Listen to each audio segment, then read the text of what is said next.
It's an area troubled with gang problems, drugs and early death. The Calton in the East End of Glasgow has been blighted over the last century with this tough and bleak image. But dig a little deeper and you'll find there's a different story to tell. I think the area, for a start, is the most historic part of Glasgow. It dates right back to the weavers. It was the first industrial suburb of Glasgow, the first place there was industry, and it was also the first place where all the immigrants came. And then also it's a very, very close community. You know, the community was devastated in the 1960s, but the community, even now, people still hold on to the fact that they come from the Calton, hence the Calton Connections. People hold big connections to the area.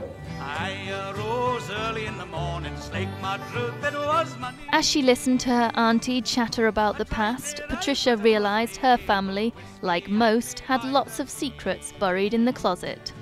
Hours spent in the Mitchell Library soon brought the full story out of the woodwork. Well, the book is a story, and it's a story that covers 100 years, 1860s to 1960s. And what I wanted to do was have a book about Glasgow that didn't just have a few lines of quite boring text explaining what the photographs were.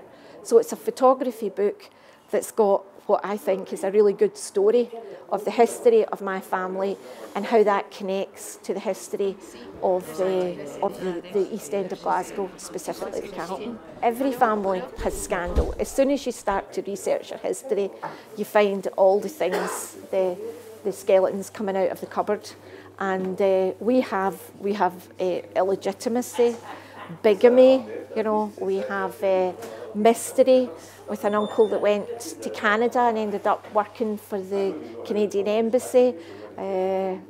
Just a few of the things.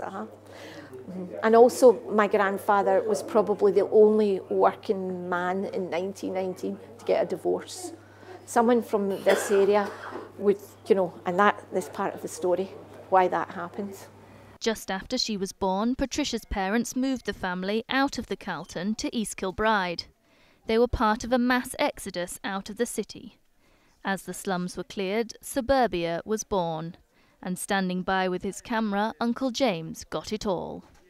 My earliest memories are of this area because when we moved to East Kilbride, there was no shops. There was nothing but houses, and some of the pavements weren't even built. It was mud. So everything we did down here at this part of the city. Every weekend we came down here, and Patricia's dad went to Celtic Park to watch the football.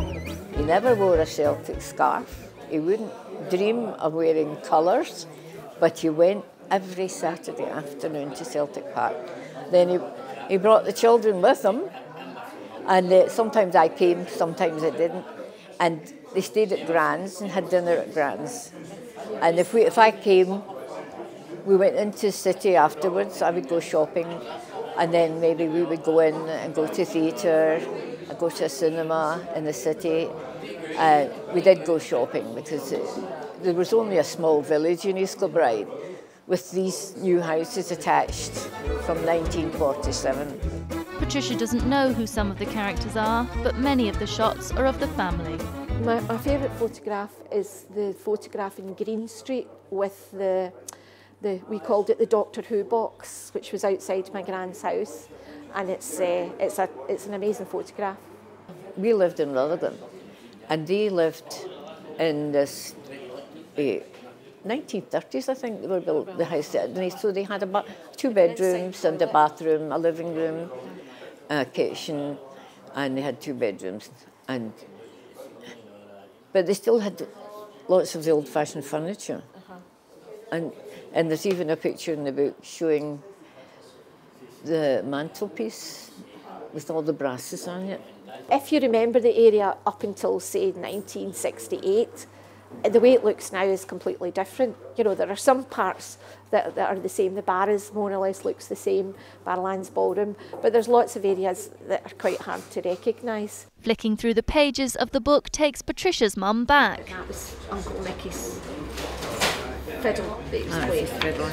I can remember standing listening to someone selling just before Christmas, and this man was selling paints in boxes for children, and I'll never forget it. He said, right, how many would you like, how many would you like? And I said, I'll have 3 boxes, please. And he turned around and he said, would you listen to that voice with the lady with the red coat and the hat? I'll bet she goes into Fuller's for afternoon coffee. And everybody turned round to look. My face was as red as my coat. Who liked the pink? Who was the pink? Lady there. £10. Mulberry. Because the Barras Market is a completely integral part of the Calton, you know, some people that worked in the Barras Market were better off than others. Some had shops, some just had stalls. You know, they supplemented their income with it. So, it is a famous thing in the East End that people have beautiful houses, good clothes, good jewellery, but they still wouldn't move out of here, you know, as they got better off. It's a characteristic of people from the area.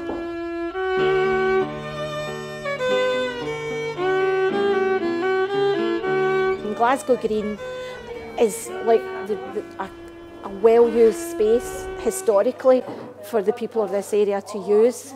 You know, it's a big part of the area, and the Glasgow Green also has a huge history, which a lot of people aren't fully aware of.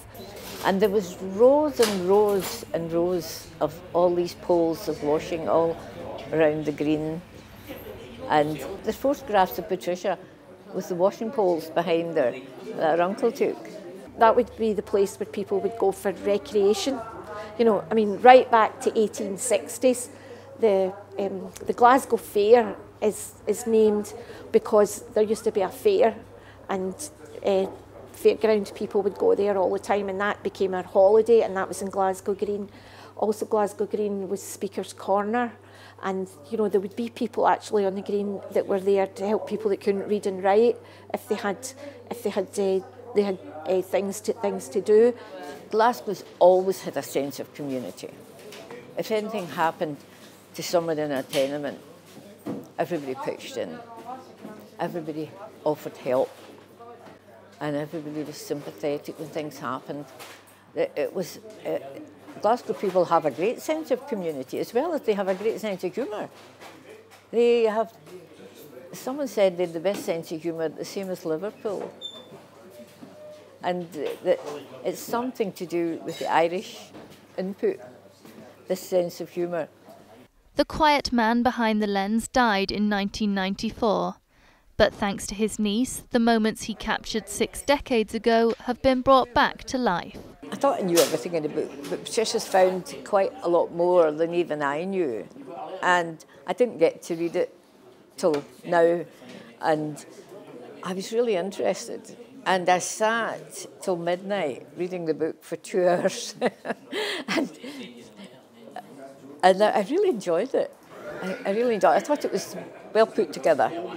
And she'd done it. I'm very proud of it. She'd done a great job. Matty Sutton, STV News.